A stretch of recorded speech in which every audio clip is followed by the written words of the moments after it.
So the best example of the growing tension in Europe during the 1930s and the kind of clash between the forces of democracy and communism on the one hand, and fascism on the other came in Spain during the Spanish Civil War. Spain had been politically pretty chaotic for much of the 20th century, or certainly since the end of the First World War. For most of the 1920s, it had been under a military dictatorship under a guy called Primo de Rivera.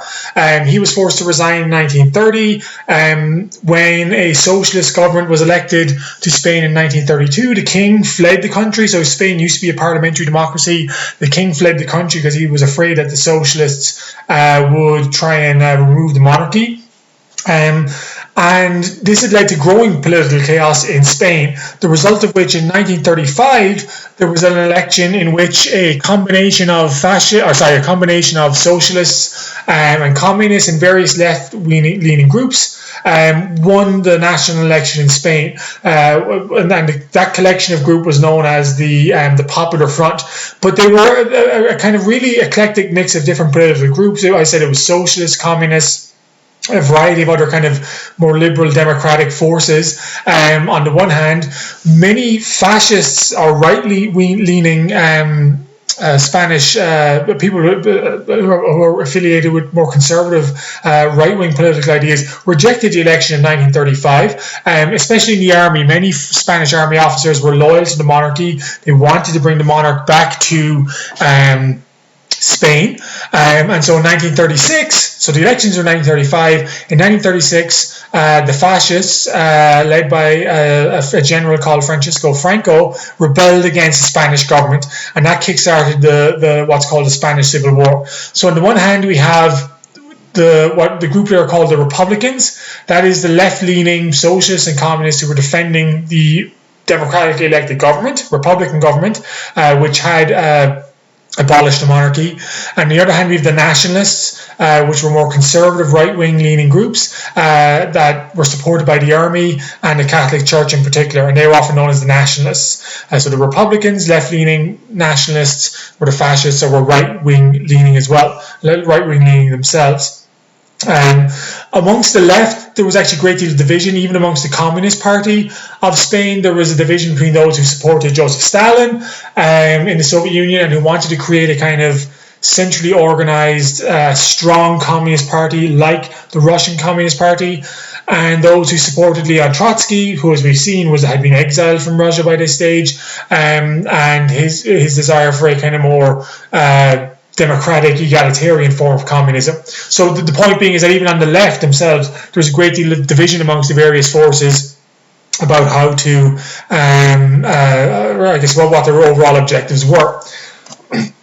But the war wasn't just concentrated in Spain. It really divided political opinion around the world. Many people who believed in democracy had strong sympathy with the Republican government. Actually, people from all across Europe came to Spain, most of them to fight with the Spanish government, with the Republican forces.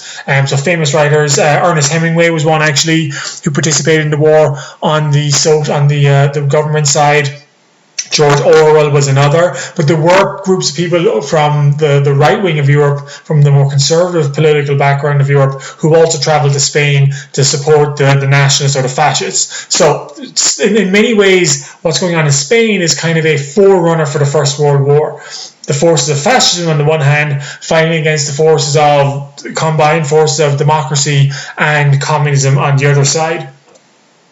The Germans and the Italians were, in particular, gave a great deal of support to the Spanish government, not the Spanish government, to Francisco Franco and the fascists. The Italians sent 100,000 troops.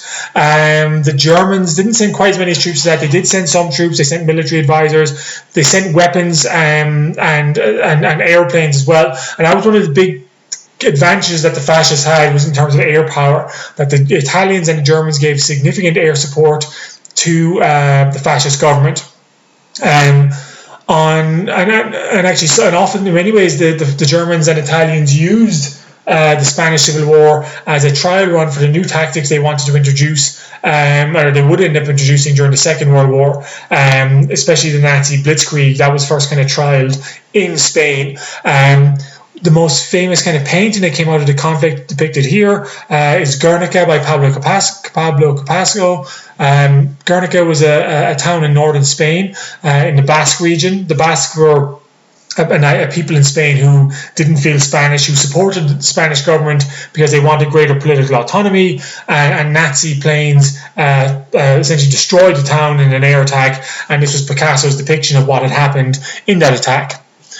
The Soviet Union also sent supplies to, of course, they were sending supplies to the Republican government, but their help wasn't as substantial. They certainly didn't send any soldiers. Their supplies were kind of more modest compared to those that were supplied to the fascist forces, and for that reason, perhaps not surprisingly, in the end it was the fascists, the nationalists under Francisco Franco, who won the war, who defeated the Republicans by 1939 and created a fascist dictatorship in Spain that was to last there until the 1970s. So one consequence of this was that the Spanish Civil War also brought Germany and Italy closer together. As I mentioned earlier on, Italy had already kind of started shifting away from hostility towards Nazi Germany towards considering the possibility of collaboration with them. The Spanish Civil War, because they obviously fought on the same side, brought them closer together. And another power that was interested in making an alliance with the Italians and the Germans was Japan.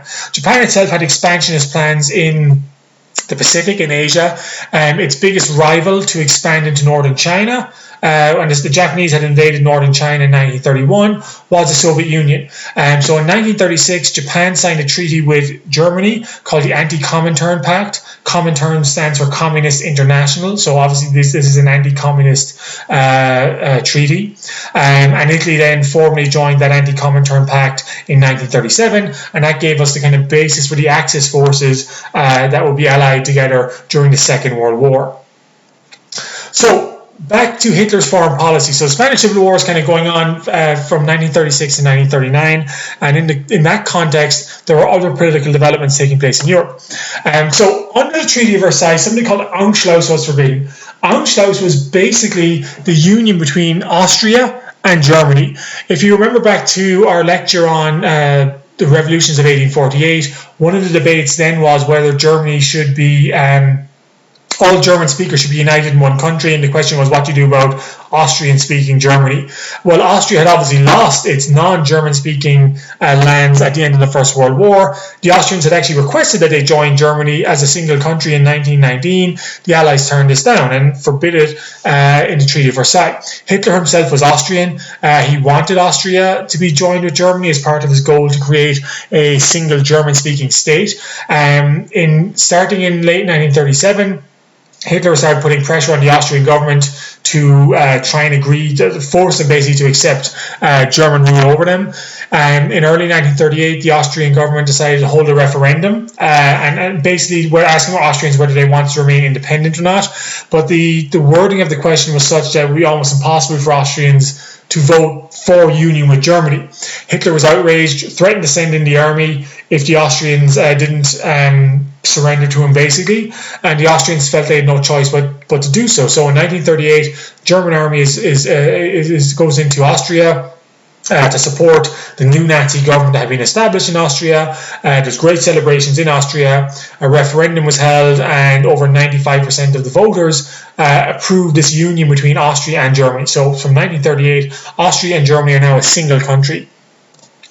And this was particularly bad news for Czechoslovakia. If you see the map here, I know that the text isn't great, but Czechoslovakia, after the Anschluss of early 1938, was now surrounded on three sides by Germany.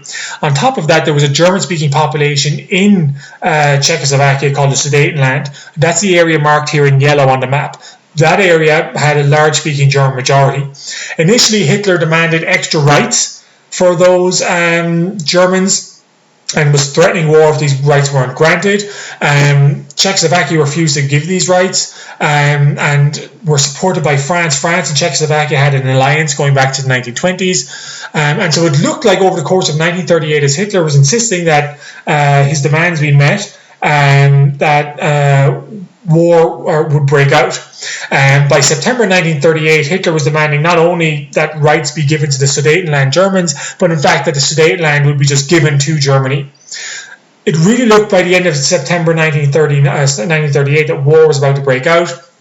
The British Prime Minister at this time was a guy called Neville Chamberlain. He flew to Munich at the end of September in 1930 to see if he could negotiate a peace with Germany. Basically, the British did not want to go to war with Germany.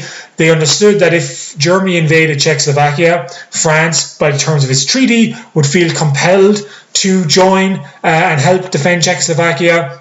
The British government basically felt in that situation they would have no choice but to join France, because they figured that France would be defeated by Germany and therefore that would be bad for British interests. But they decided to make one last effort to achieve peace, and a conference is held with Neville Chamberlain, the British Prime Minister, with Mussolini and with Hitler, and they basically strike a deal. And the deal basically is Neville Chamberlain very generously gives the Sudetenland to Germany and tells the Czech government, well, you have no choice. We're not going to help you. We tried to make peace, and if you don't accept this treaty, we're going to stand by and let Germany conquer you. So the Czechs felt they had no choice but to accept this treaty.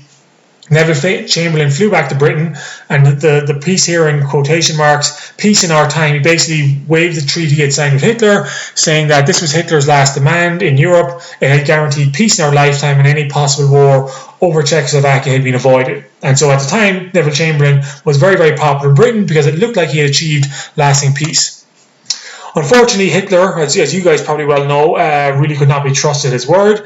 In March 1939, Hitler simply invaded the rest of Czechoslovakia, and partly because the Sudetenland had been the largest industrial region of Czechoslovakia, had been a place where a lot of its natural defences and where its forts had been set up. So by giving the Sudetenland to Germany, the British and French had essentially left the Czechs to be defenceless. The Germans simply took over Czechoslovakia in March 1939 and then began looking at Poland. If you look at the map here, by the terms of the Treaty of Versailles, Germany had been divided in two, between mostly Germany on the left, and you see that little bit of Germany on the right, that was old East Prussia. The reason they had been split was to give Poland access to the Baltic Sea. And on that coastline was the city of Danzig, which was an internationally, it was supposed to be a city neither governed by Poland nor Germany, but governed by the League of Nations. Germany began demanding that Poland give this corridor, this little sliver of land between the two pieces of Germany, back. It also demanded that the city of Danzig be returned to Germany, because Danzig traditionally had been a German city. Poland refused. Britain and France, having learned their lesson from Czechoslovakia, promised Poland if Hitler invaded they would help. But the problem for the Poles and the British and French was that they needed another ally, and that ally should have been the Soviet Union.